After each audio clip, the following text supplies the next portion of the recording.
لله رب العالمين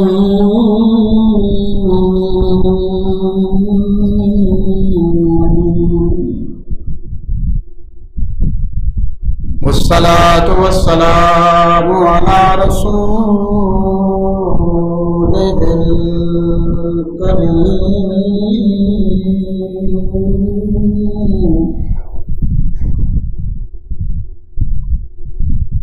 وعلى آله وأصحابه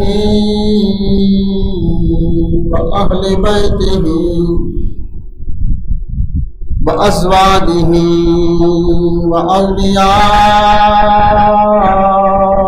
ملته وعلماء أهل سنته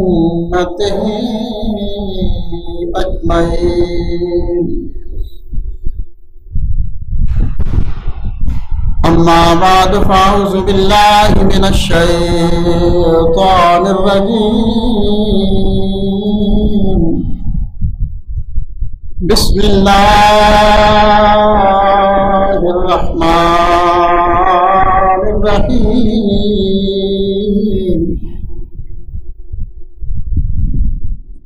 يا أيها الذين آمنوا اتقوا الله وابتغوا إليه الوسيلة وجاهدوا في سبيله لعلكم تفلحون. صدق الله العظيم وصدق رسوله النبي الكريم الأمين. قال الله تبارك وتعالى في شان محبوبه مخبرا وآمرا: إن الله وملائكته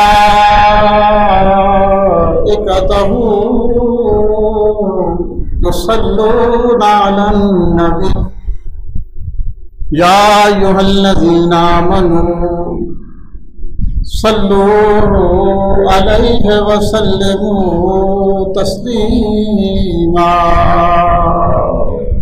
درود پاک پڑھیں.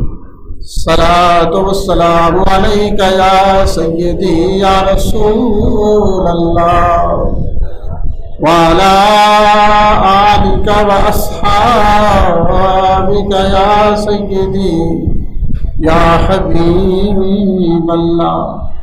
مل کر بابا سے بلند پڑھو، اونچی آواز میں پڑھو. الصلاۃ والسلام علیک یا سیدی یا رسول اللہ وعلی آلک واصحابک یا سیدی یا سیدی یا سیدی یا محب الفقراء والغرباء والیتامى والمساکین وعلى آلك واصحابك يا سيدي يا خاتم النبيين.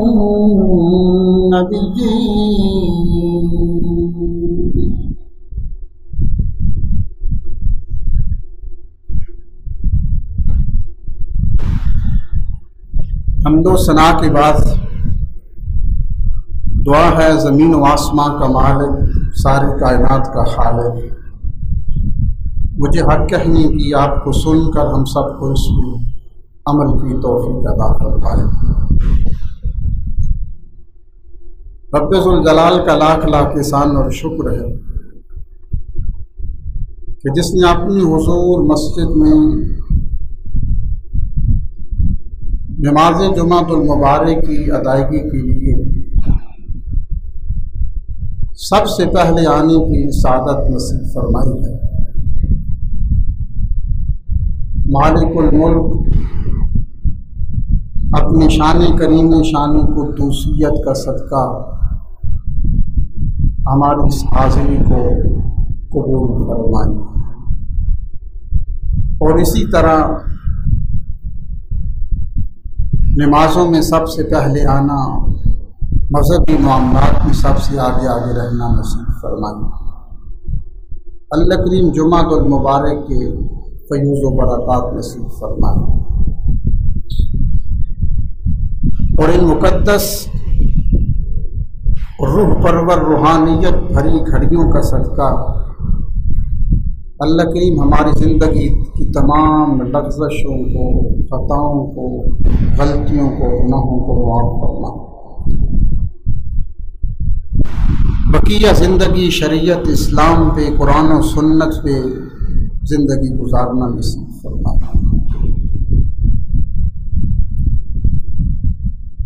جو آیت طیبہ آج کے اس روح پرور اور عظیم الشان جمعۃ المبارک اجتماع میں تلاوت ہوئی، اس میں اللہ کریم اہل ایمان کو اپنی بارگاہ تک رسائی اور پہنچنے کا طریقہ کار بتا رہے ہیں۔ یا ایھا الذین آمنوا، اے ایمان والو، اتقوا اللہ، سب سے پہلا کام یہ کرنا کہ ہر لمحہ، ہر آن، ہر صبح، ہر شام، ہر دن، ہر رات، اتقوا اللہ، اپنے رب سے ڈرتے رہنا، ہر وقت اپنے رب سے ڈرتے رہنا۔ آگے فرمایا وابتغوا الیہ الوسیلۃ،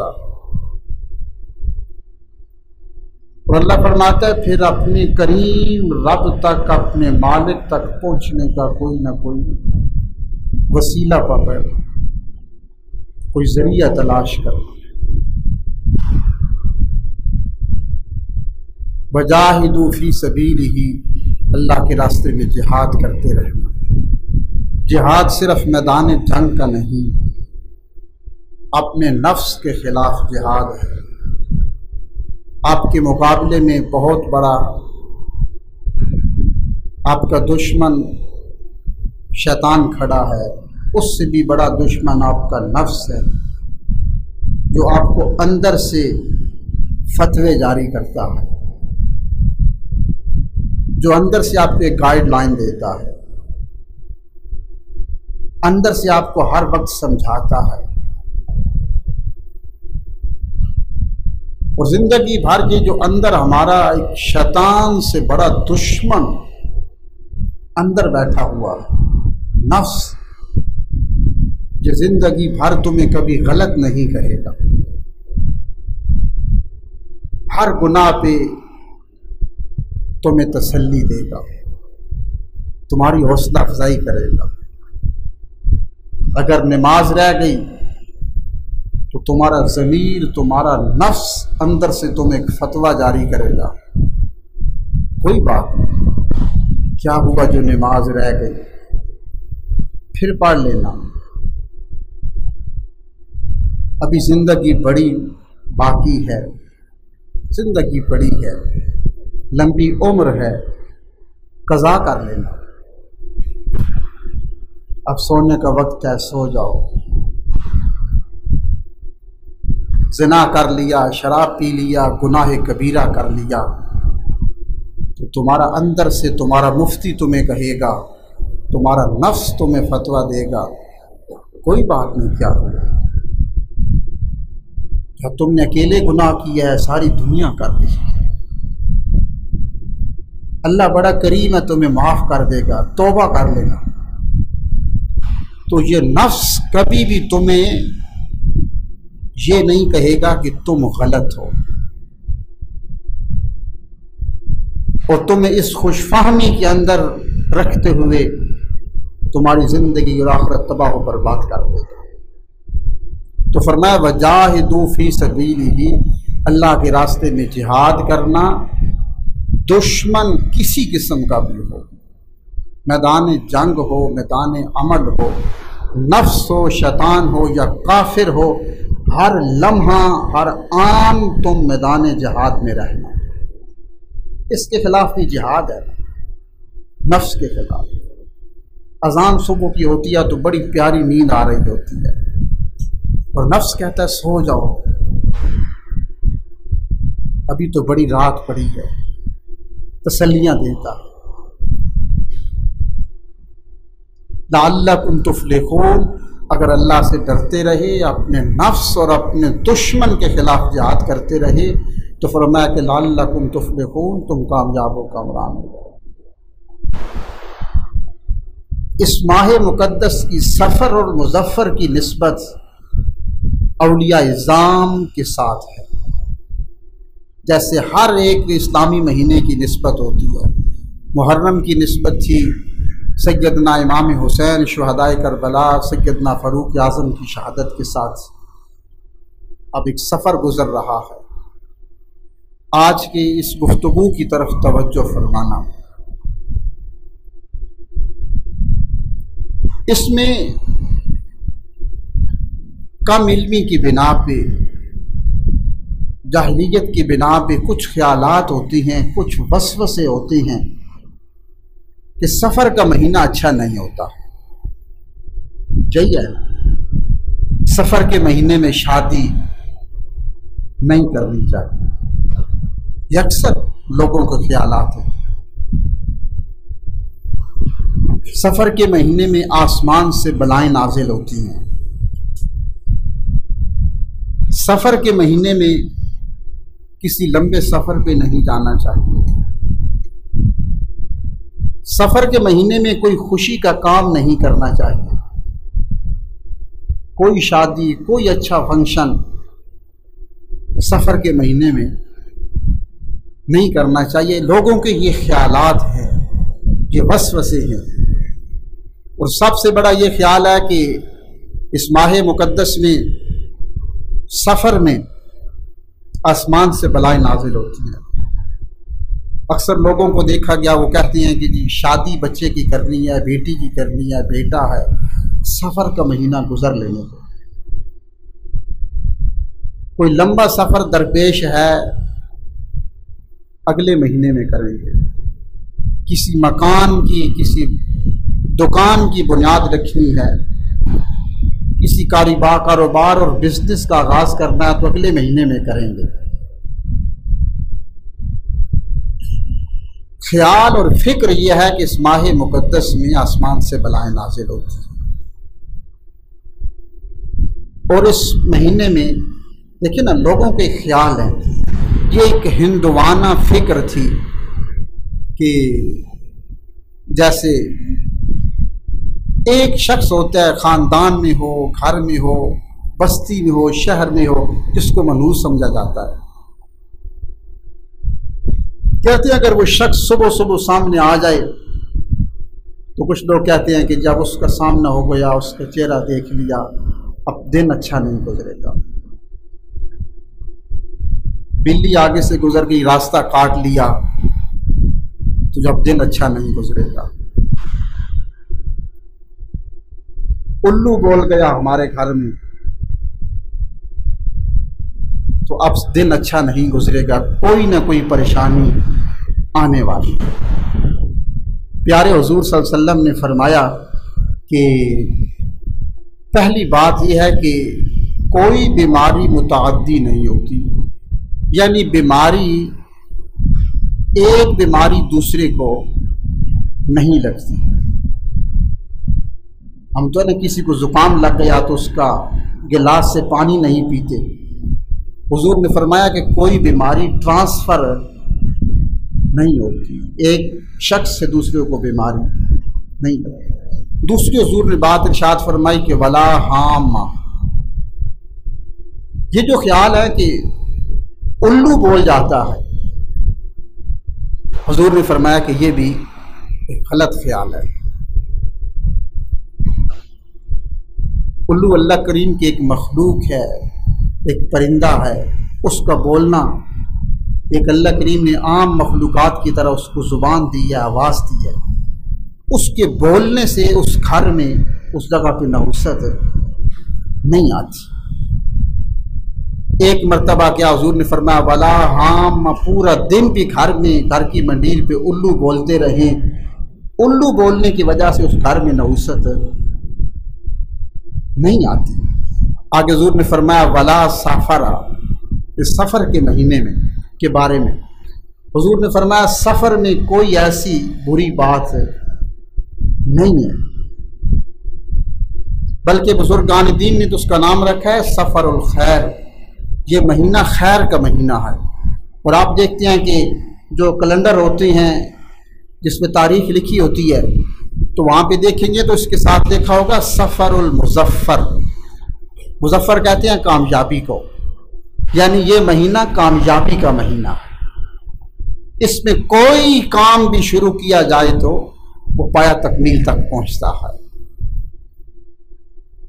صرف یہ کہنا کہ سفر میں شادی اس لیے نہیں کرتے کہ آسمان سے بلائیں نازل ہوتی ہیں، اگر شادی کر لیں تو وہ کامیاب نہیں ہوتی، کامیاب ہو جائے تو اولاد نہیں ہوتی، اور اگر بچے ہو جائیں تو اچھے نہیں ہوتے۔ جانتے ہو کہ سفر میں کائنات کی سب سے بڑی شادی ہوئی، اس سفر المظفر کے مہینے میں جس کے بارے میں یہ خیالات ہیں، یہ گمان ہے، یہ باتیں ہیں، یہ گفتگو ہے کہ سفر میں شادی بچوں کی نہیں کرنی چاہیے، اس مہینے میں آسمان سے بلائیں نازل ہوتی ہیں، یہ انسان کے حق میں اچھا نہیں ہے۔ کائنات کی سب سے بڑی شادی سفر کے مہینے میں ہوئی، جانتے ہو کس کی؟ حضرت سیدنا علی المرتضیٰ شیر خدا کرم اللہ تعالی وجہ الکریم اور حضرت سیدہ خاتون جنت سیدہ فاطمہ الزہرا رضی اللہ تعالیٰ عنہ کی شادی وعلیکم السلام سے اسی سفر کے مہینے میں ہوئی۔ کائنات کی سب سے بڑی شادی سفر کے مہینے میں ہوئی، اور اس سے کامیاب کوئی شادی تھی؟ پھر کہتا ہے اگر شادی کامیاب ہو گئی تو اولادیں نہیں ہوتی۔ اللہ کریم نے سیدہ خاتون جنت سیدنا علی المرتضیٰ کو اولاد عطا کی، حضرت امام حسن امام حسین جو جنت کے سردار تھے، جنت کے مالک تھے، اور پھر اس سے بھی بڑی شادی سفر میں ہوئی۔ ایک تو سفر کے مہینے میں حضرت سیدہ فاطمہ الزہرا اور سیدنا علی المرتضیٰ کی شادی ہوئی، اور اس سے بڑی جو شادی تھی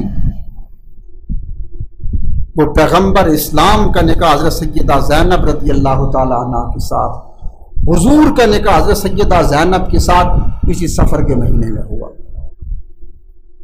تو یہ خیالات اور یہ گمان رکھنا، یہ سوچ رکھنا کہ اس ماہ مقدس میں آسمان سے بلائیں نازل ہوتی ہیں، اس میں شادی نہیں کرنی چاہیے، اس میں کسی اچھے کام کا آغاز نہیں کرنا چاہیے، کسی لمبے سفر پہ نہیں جانا چاہیے، تو حضور نے فرمایا ولا سفرا، اس سفر کے مہینے میں کوئی ایسی بات نہیں ہے، بلکہ اگر کسی نے سفر کے مہینے میں کسی کام کا آغاز کیا تو اللہ کریم اس سفر کی وجہ، مہینے کی برکت کی وجہ سے اس کو کامیابی عطا فرما دے۔ تو اس سفر کے مہینے کی نسبت اولیاء اعظام کے ساتھ، حضرت داتا صاحب کا عرس اسی مہینے میں ہوتا ہے، حضرت شاہ اجمیر ہیں، دیگر اولیاء اعظام ہیں، بزرگان دین ہیں، ان کا عرس پاک اسی ماہ مقدس میں ہوتا ہے، اور عرس کا مطلب ہے شادی، خوشی۔ عروس کہتے ہیں نا دلہن کو، تو فرمایا کہ عرس کا مطلب ہے، عرس اسی مہینے میں تب ہوتے ہیں کیونکہ بزرگان دین وہ جو ساری زندگی رات کو اپنے پہلوؤں کو اپنے بستروں سے جدا رکھا، تڑپتے رہے، نمازیں پڑھتے رہے، دنیا کی مشکلات برداشت کرتے رہے، جس لمحے کے لیے کہ رب کا دیدار نصیب ہو جائے اور حضور کا دیدار نصیب ہو جائے، وہ یہی اسی ماہ مقدس سفر کے ایام جن میں بڑے بڑے بزرگان دین کا، اور یہ جو اللہ کے ولی ہوتے ہیں، ان کے جو آستانے ہوتے ہیں، ان کی جو خانقاہیں ہیں، ان کی جو درگاہیں ہوتی ہیں، جو صحیح آج کے آرٹیفیشل پیر نہیں، آج تو کم و بیش آپ جائیں گے تو آپ کو کوئی اللہ کا سچا ولی نظر آئے گا۔ اور حضور نے فرمایا کہ سچا ولی وہ ہے کہ زار او ذکر اللہ، اور کما قال صلی اللہ علیہ وسلم، جس کے چہرے پہ نظر پڑے تو تمہیں خدا یاد آ جائے، بے ساختہ تمہاری زبان سے نکلے سبحان اللہ، جس کی زندگی بھر ایک نماز بھی تکبیر اولیٰ سے قضا نہ ہوئی ہو، وہ مقام ولایت پہ فائز ہوتا ہے، اور جس کی زندگی بھر کی ایک نماز قضا ہو جائے وہ منصب ولایت کی پہلی سیڑھی بھی نہیں چڑھ سکتا۔ آج کل کے جو بازاری پیر آرٹیفیشل ہیں، دکانداریاں ہیں، بزنس ہے کہ ہم تو نمازیں یہاں نہیں مکے میں جا کے پڑھتے ہیں، جھوٹ ہے۔ شریعت ظاہر پہ فتوا دیتی ہے، باطن پہ نہیں دیتی۔ تمہارا ظاہر دیکھے کہ تم نے نماز پڑھی ہے تو کب پڑھی اور کہاں پڑھی۔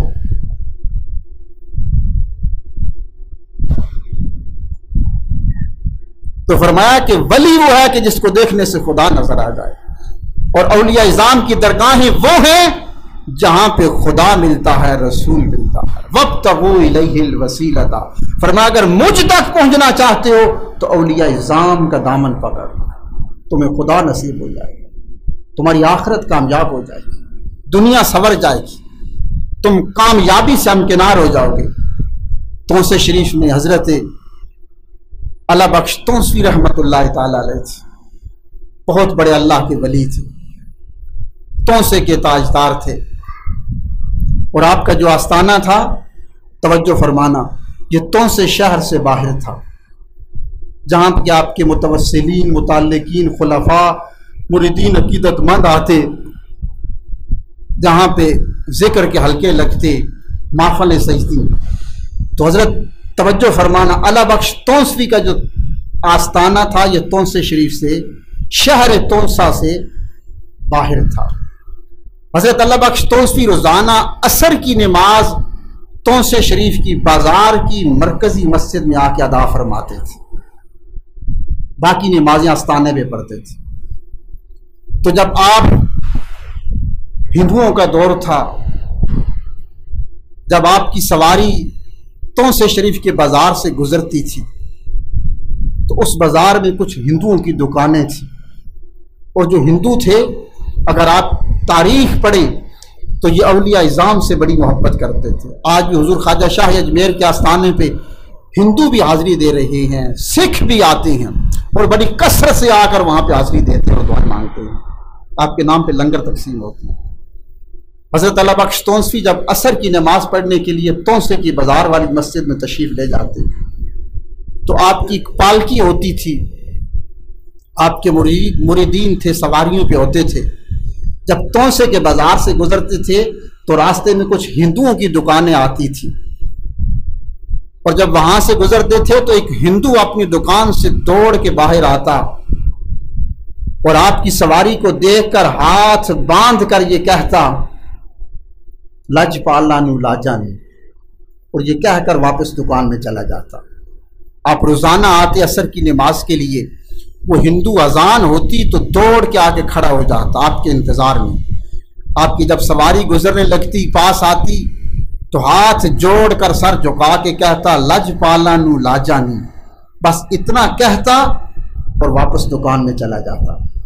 وقت گزرتا گیا، توسے کے تاجدار کی حضرت خواجہ اللہ بخش توسوی کی سواری عصر کے وقت گزرتی ہے، ہندو روزانہ ہاتھ جوڑ کے آتا ہے اور دوڑ کے آتا ہے، ہاتھ جوڑ کر کہتا ہے لج پالانو لاجانی، بس اتنا کہتا چلا جاتا۔ آپ سنتے گزر جاتے، وقت گزرتا رہا۔ ایک دن توسے کا تاجدار حضرت خواجہ اللہ بخش توسوی آپ کی سواری پالکی نماز عصر کے لیے توسے کی اس بازار والی مسجد میں تشریف لا رہے، جو ہی گزرے تو آج اس ہندو کی آواز نہ آئی۔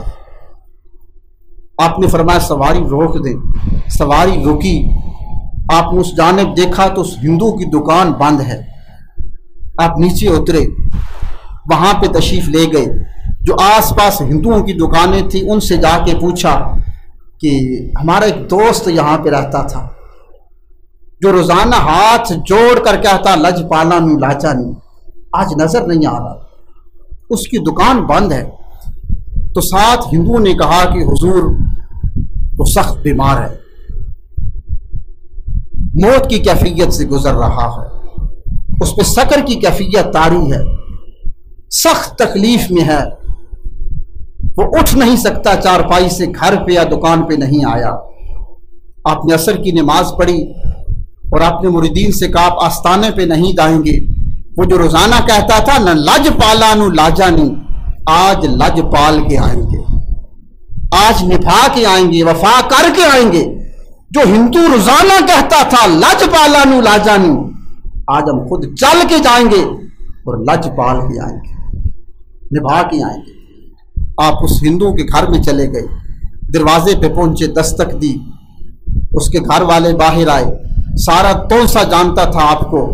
ہندو نے دیکھا کہ حضرت اللہ بخش تونسوی اللہ کا ولی دروازے پہ کھڑا ہے، ادب سے اندر لے گئے، چارپائی پہ بٹھایا، کہا حضور کیسے آنا ہوا؟ کہا میرا ایک دوست ہے یہاں پر جو سخت تکلیف میں ہے، میں گزرتا تھا تو ہاتھ جوڑ کے کہتا تھا لج پالا نو لاجا نی، آج اس کی آواز نہیں آئی، پوچھا تو پتا چلا کہ وہ سخت تکلیف میں ہے، اس کی تیمارداری کے لیے آیا ہوں۔ تو ہندوؤں نے کہا حضور وہ سامنے کمرے میں بند ہے اور باہر سے کنڈی لگی ہوئی ہے اور اس کی روح اس کے جسم سے نکل رہی ہے، موت اور سکر کی کیفیت سے گزر رہا ہے۔ آپ نے فرمایا میں ملنا چاہتا ہوں۔ ہندوؤں نے کہا حضور آپ اس سے نہیں مل سکتے۔ آپ نے فرمایا کیوں؟ کہا کہ ہمارے ہندوؤں کا ایک طریقہ کار ہے کہ جب کسی کی روح نکل رہی ہوتی ہے ہم اس کو کمرے میں بند کر دیتے ہیں، باہر سے کنڈی لگا دیتے ہیں، اور جب تک اس کی روح نہیں نکل جاتی ہم دروازہ نہیں کھولتے، آپ اندر نہیں جا سکتے۔ آپ نے فرمایا کہ سنو میں اس سے ملنا چاہتا ہوں۔ انہوں نے کہا حضور آپ اندر نہیں جا سکتے۔ فرمایا سنو میں ملنے کے لیے آیا ہوں، اس سے ملنا چاہتا ہوں۔ ہندو نے کہا حضور جب تک اس کی روح نہیں نکل جاتی آپ اندر نہیں جا سکتے۔ آپ نے فرمایا سنو پھر جب تک میں اندر نہیں جاؤں گا اس کی روح نہیں نکلے گی۔ ہندو تھے، اولیاء اعظام کی باتوں پہ یقین کرتے تھے۔ کہا سنو جب تک میں اندر نہیں جاؤں گا اس کی روح نہیں نکلے گی۔ یقین کیا، دروازہ کھول دیا۔ خواجہ اللہ بخش تونسوی رحمت اللہ تعالی علیہ اندر تشریف لے گئے۔ وہ ہندو جوان چارپائی پہ پڑا ہے، آپ نے جا کر اس کے ماتھے پہ ہاتھ رکھا، اس نے آنکھیں کھولی، کہا کیسے ہو؟ کہا حضور سخت تکلیف سے گزر رہا ہوں، سخت تکلیف میں ہوں، مدد فرمائیے۔ آپ نے فرمایا تیری مدد دنیا میں بھی کروں گا آخرت میں بھی کروں گا، لیکن میری ایک شرط ہے۔ اس نے پوچھا حضور وہ کیا شرط ہے؟ کہا شرط یہ ہے کہ پہلے میرے نبی کا کلمہ پڑھ۔ وہ ہندو چپ ہو گیا۔ آپ نے پھر اس کے ماتھے پہ ہاتھ رکھا، فرمایا کہ دنیا میں بھی آخرت میں بھی مدد کروں گا، شرط یہ ہے کہ پہلے میرے نبی کا کلمہ پڑھ لے۔ اس ہندو نے کہا کہ حضور آپ نے مدد کرنے کے لیے شرط رکھی ہے کہ پہلے میرے نبی کا کلمہ پڑھ پھر مدد کروں گا۔ پھر میری بھی ایک شرط ہے۔ فرمایا تیری شرط کیا ہے؟ کہا میری شرط یہ ہے کہ جس نبی کا کلمہ پڑھوانا ہے پہلے اس کی زیارت کرواؤ۔ خواجہ اللہ بخش تونسوی نے اس کے ماتھے پہ ہاتھ رکھا، فرمایا نگاہیں اٹھاؤ۔ جب اس ہندو نے نگاہیں اٹھائیں سامنے حضور کھڑے تھے۔ خوش بخت اور خوش نصیب تھا وہ ہندو کہ جس کی نگاہوں میں دیدار مصطفیٰ تھا، زبان پہ کلمہ مصطفیٰ تھا، زبان پہ کلمہ جاری تھا کہ اس کی روح اس کے جسم سے نکل جاتی۔ اب خواجہ اللہ بخش تونسوی باہر تشریف لاتے ہیں۔ ہندو سے کہا کہ تمہارے بھائی نے کلمہ پڑھ لیا تھا، مسلمان ہو چکا تھا۔ کہا حضور ہم نے بھی سنا ہے۔ کہا پھر اس کی میت ہمارے حوالے کر دو، ہم اس کو غسل دیں گے، کفن پہنائیں گے، اس کا جنازہ پڑھیں گے، دفنائیں گے۔ کہا حضور اب یہ نہیں ہو سکتا، اگر ہم نے اس اپنے ہندو بھائی کی میت تمہارے حوالے کر دی تو ہماری ہندو برادری کے اندر ناک کٹ جائے گی۔ ہمارا ایک طریقہ کار ہے، ہم اس کی چتا کو، اس کی لاش کو جلائیں گے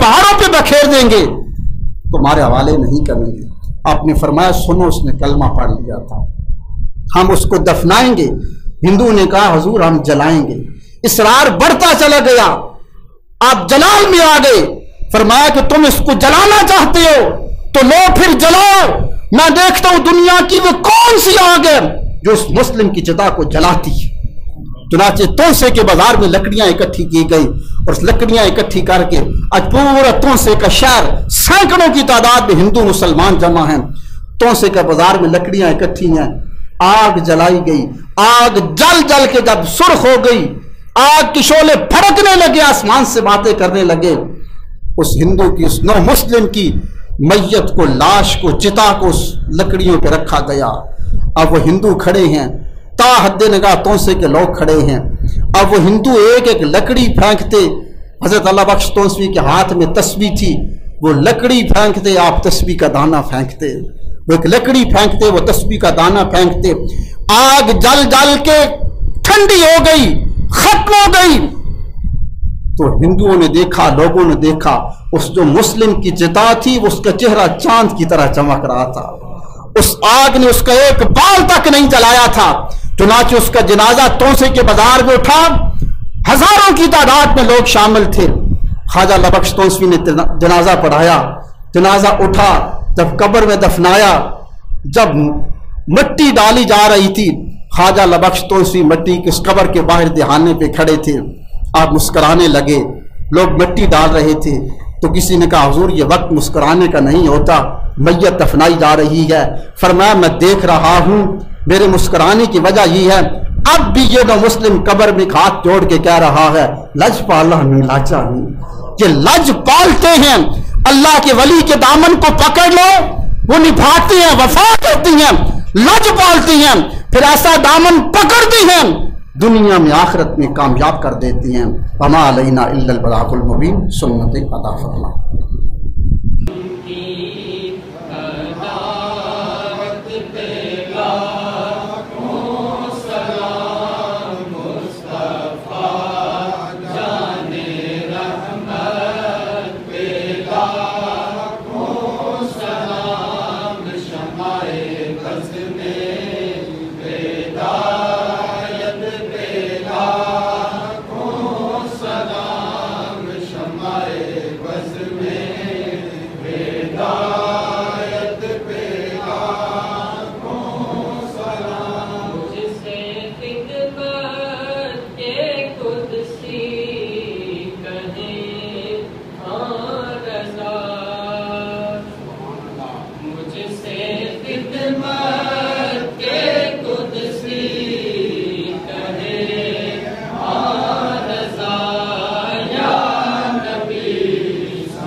یا رسول اللہ آپ کے در کی فقیری، آپ کے در کی فقیری دو جہاں کی ہے امیری، آ گیا ہے وقت تحریری، آ گیا ہے وقت تحریری، للہ کی جو دستگیری، یا نبی سلام علیکہ، یا رسول سلام علیکہ، یا حبیب سلام علیکہ، صلوات اللہ علیکہ، صلوات اللہ علیکہ، السلام خاتم پیغمبران، والسلام بادشاہ دو جہاں،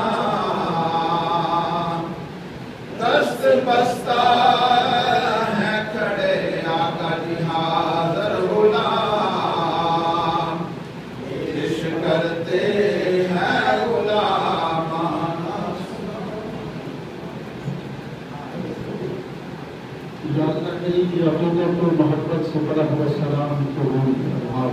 اسی طرح روضہ رسول کے سامنے کھڑے ہو کے ادب سلام پیش کرنا نصیب فرما، روضہ رسول کی زیارت کو نصیب فرما، عہد الرشید کے طواف نصیب فرما، جمعے کی نماز پڑھی، رکن اذکار کھڑے ہوئے ہاتھ باندھ کے سلام پیش کیا، سب کو ہر قدم کی عزت برکت نصیب فرما، ہر عمل کی برکت نصیب فرما، دنیا کی آخرت کی خیر عطا فرما، گناہوں کو معاف فرما، یا اللہ سب کی پریشانیوں کو دور فرما، غلام صاحب کی وساطت سے بھی اللہ نے احتیاط پیش کی اور کے قبول فرما، سب کی احتیاط کو قبول فرما، جتنے حضرات پریشان حال ہیں ہمارے بھائی حامد صاحب ہیں، دیگر ہیں، اللہ کریم اپنے معروف کریم کا صدقہ سب کو اپنی رحمت و کرم کے سائے میں لگا عطا فرما، امت مسلمہ کی خیر فرما، اسمعی برحمت